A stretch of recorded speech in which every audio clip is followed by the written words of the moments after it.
లాభాలు అంతకంటే ఉంటాయి, ఎక్కువ మధ్యలో పెట్టుబడి ఎక్కువ పెడతాము. 15 ఏళ్ళ నుండి వ్యవసాయం చేస్తాము. అట్లాంటివి ఎవరు రాజకీయ నాయకులు వచ్చిన ఊరికే చెప్పిపోతారు, అది చేస్తాము ఇది చేస్తాము. పంట గురించి నెలకు వచ్చేది ఏం దొరుకుతుంది, నెలకు ఒక 3,000 అంటే అనిపిస్తుంది. వ్యవసాయం విడిచిపెట్టి అనిపిస్తుంది. This is unqualified CM with farmers. నమస్కారం సార్. నమస్కారం. మీ పేరు? నరసింహలో.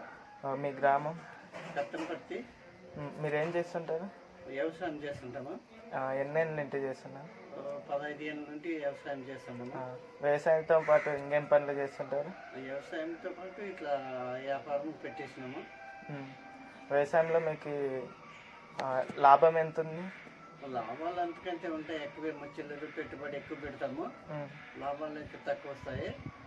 మార్కెట్కి అయితే తీసుకొని పోతే వాళ్ళు గవర్నమెంట్ రేట్ ఏముంటే అది వేసేస్తారు.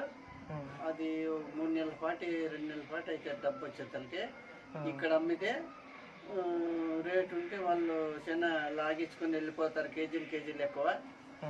ఇక్కడైతే దుడ్లు వెనకిట్ని ఇస్తారు మనకి. అట్లా జరుగుతుంది.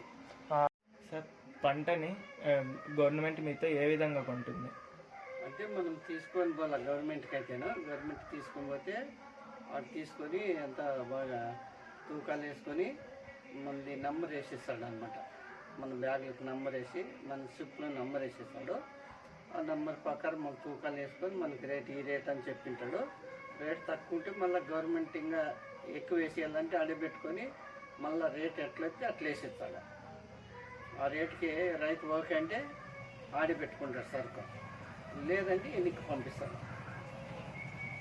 ఇవన్నీ మీరు ప్రభుత్వానికి పంట అమ్మాలనుకున్నప్పుడు మీకు ఏమైనా ఎదురయ్యే సమస్యలు ఏమైనా ఉన్నాయా? అది ఎదురేం కావు, ఎదురేం అయ్యలేదు. వేసుకొని పోతే అక్కడ అమ్మాలనుకుంటే అమ్ముతాడు రైతు. అమ్ముకోకుండా రైతు అయితే వెనక ఆడే ఎక్కడన్నా టౌన్లోనే ఏరే వానికి ఇచ్చేసి అద్దె వస్తాడు. సరుకు బాగలేకుండా, సరుకు బాగుంటే మార్కెట్లో అమ్మేస్తాడు. మార్కెట్లో అమ్మేసి వాళ్ళు డేట్ ఇస్తే డేట్ సరుకు తీసుకొని షిఫ్ట్ తీసుకొని వస్తాడు. మళ్ళీ వాళ్ళు రమ్మని డబ్బులు తీసుకునే రైతు పోతాడు. ఆ రైతు పోయి ఆ డబ్బు తీసుకొని వచ్చి ఇక్కడ ఏమన్నా వ్యవసాయం పెట్టుకోవాలంటే మళ్ళీ వ్యవసాయానికో చదువుకో ఏంటికన్నా డబ్బులు పెట్టుకుంటాడు. అవి రాకోకుంటే రైతు ఇబ్బంది పడతాడు. డబ్బు రాకోకుండా వేరే వాళ్ళు అడిగినా ఎవరు ఉన్న సమయంలో అడిగినా వాళ్ళు డబ్బులు ఇచ్చేయలేరు మనకి. మనము పంట పండించుకొని డబ్బు తీసుకుంటే డబ్బు వస్తుంది. అట్లయితే జరుగుతుంది రైతుకి, లేకుంటే జరగదు. మీకు వ్యవసాయం కాకుండా దుకాణం కూడా ఉంది కదా, మీ దుకాణంలో నెలకు ఎంత వస్తుంది ఆదాయం? ఆదాయం ఇంతకు ముందు అయితే బాగా లాభాలు ఉండే, ఇప్పుడైతే లాభాలు లేవు. ఇంతకు ముందు అయితే అప్పుడు వేలూరు బీడీలు అయితే 50 రూపాయలు ఉండవు, ఒక బండలు 50 రూపాయలు. ఇప్పుడు 480 రూపాయలు పడుతుంది ఒక బండలు. అది అమ్మితే అప్పుడైతే 25 రూపాయలు 15 రూపాయలు అమ్ముతుంది. ఇప్పుడు అట్లా లేదు, 30 రూపాయలు అమ్మినా కానీ ఒక ప్యాక్ అంత అమ్మితే 30 రూపాయలు 35 రూపాయలు వస్తుంది అంతే. అన్ని రేట్లు అప్పుడు ఇంతకు ముందు అయితే 60 కేజీల బ్యాగ్ బెల్లం అయితే 600 రూపాయలు. ఇప్పుడు 30 కేజీల బ్యాగే 1400 రూపాయలు మనం కొనుక్కోవాలంటే. అన్నీ ఇప్పుడు అప్పటికి డబుల్ రేట్లు అనమాట. డబుల్ తిరుగులు పెరిగిపోయినాయి రేట్లు. అందువల్ల అంగడికి లాభాలు అయితే ఇప్పుడు తక్కువ. ఇంతకు ముందు అయితే రైతు బాగాన్ని మాగాని పండించి కూసాలంట శనక్కాయలంట అన్నీ వేస్తాండే అంగడికి. ఇప్పుడు కూసాలు వేయరు, గింజలు వేయరు. అవైతే లాభాలండి. ఇప్పుడైతే అంగట్లో అయితే ఏదో కొద్దిగా ఊరికే ఇంటి సంసారం కానీ జరిగేదని వ్యాపారం అయితే, లేకుంటే అది కానీ. నెలకు ఎంత రావచ్చండి? నెలకు వచ్చేది ఏం దొరుకుతుంది, నెలకు ఒక 3,000 అంటే. 3,000. ఒక వ్యవసాయం నుండి ఒక పంట నుండి మీరు ఎంత పెట్టుబడి పెడితే మీకు ఎంత వస్తుంది చేతికి?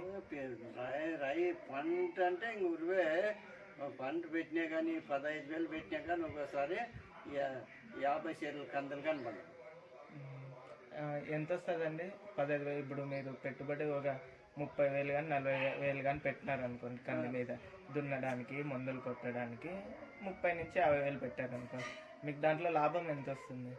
లాభం వచ్చే లేకుంటే వస్తుంది, లేకుంటే జెండా కబరాలు ఎత్తేస్తుంది.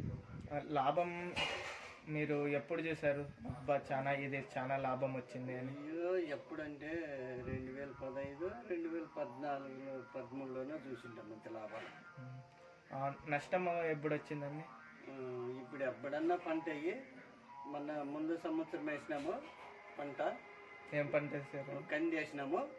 ఆ కంది వేసింటే ఆ కందిలో 14,000 అయింది. మాది 1000 రూపాయలు కానీ రాలేదు మాకు. 1000 రూపాయలు 14 అంటే లాభం. మీరు పెట్టుబడి లాభాలు లేదా, పెట్టుబడికి పెట్టుబడి ఎంత? పెట్టుబడి లేదా, లాస్ అంతా. అంత లాస్ 14,000 అంటే 1000 రూపాయలు వచ్చింది. 1000 రూపాయలు అదెలా అండి? నష్టం. పంట వచ్చింది చేనులో, పంట రాలే, నష్టమా. కూలీళ్ళు 500 ఒక మనిషి కందికాయ పోయాలంటే 500. మరి మా చేతి కాదు, ఏ రోజు కూలి పెట్టుకోవాలి, వాళ్ళకి 500 ఇవ్వాలి. ఎన్ని ఎకరాల భూమి ఉందండి మీకు? 5 ఎకరాలు. 5 ఎకరాలు. మీ ఇంట్లో వాళ్ళే సాగు చేసుకుంటారా లేదా మా బయట ఇంట్లో కూలి? మాకు ఎవరి చేత అది కూలి పెట్టి చేపియాల. కూలి పెట్టి చేపిస్తారు. కూలి వాళ్ళకి ఎంత ఖర్చు అవుతుందండి ఒక పంట అయిపోయేసరికి? కూలి వాళ్ళకి మాత్రం కందికాయ కోసేకైతే 500 ఒక రోజు పట్టింది అనుకో. 500. ఎంతమంది జనాలు పడతారండి 5 ఎకరాలు? 5 ఎకరాలకైతే 8 మంది. 8 మంది ఒక రోజులో అయిపోతుంది. ఒక రోజులో అయిపోతుంది కోసేది. మళ్ళీ ఒక రోజు ఉంటుంది బండికి వేసుకొచ్చేది అంతా. అప్పుడైతే ఇంట్లో వాళ్ళు వేసుకొచ్చుకుంటా మా పొద్దు కూలి పెట్టుకోవాలి. సార్ మీకు ఇక్కడ నీటి సదుపాయం ఏ విధంగా ఉంది? నీటి సదుపాయం అంటే బాగుంది.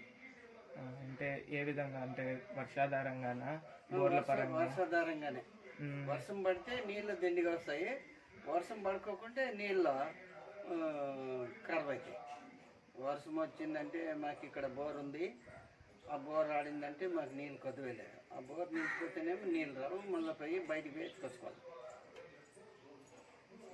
మీకు ఎప్పుడైనా ఈ వ్యవసాయం మొదలుపెట్టి పట్టణానికి వెళ్ళి బతకాలని అని ఎప్పుడైనా అనిపించిందా? అనిపిస్తుంది, వ్యవసాయం విడిచిపెట్టి అనిపిస్తుంది. టౌన్ ఎక్కడైనా పోయి టౌన్ పోయి బతుకుందామని అనిపిస్తుంది. అడిగారా ఇలాంటివి? అట్లాంటివి ఎవరో రాజకీయ నాయకులు వచ్చిన ఊరికే చెప్పిపోతారు, అది చేస్తాము ఇది చేస్తాము. పంట గురించి అయితే ఎవరు చెప్పరు.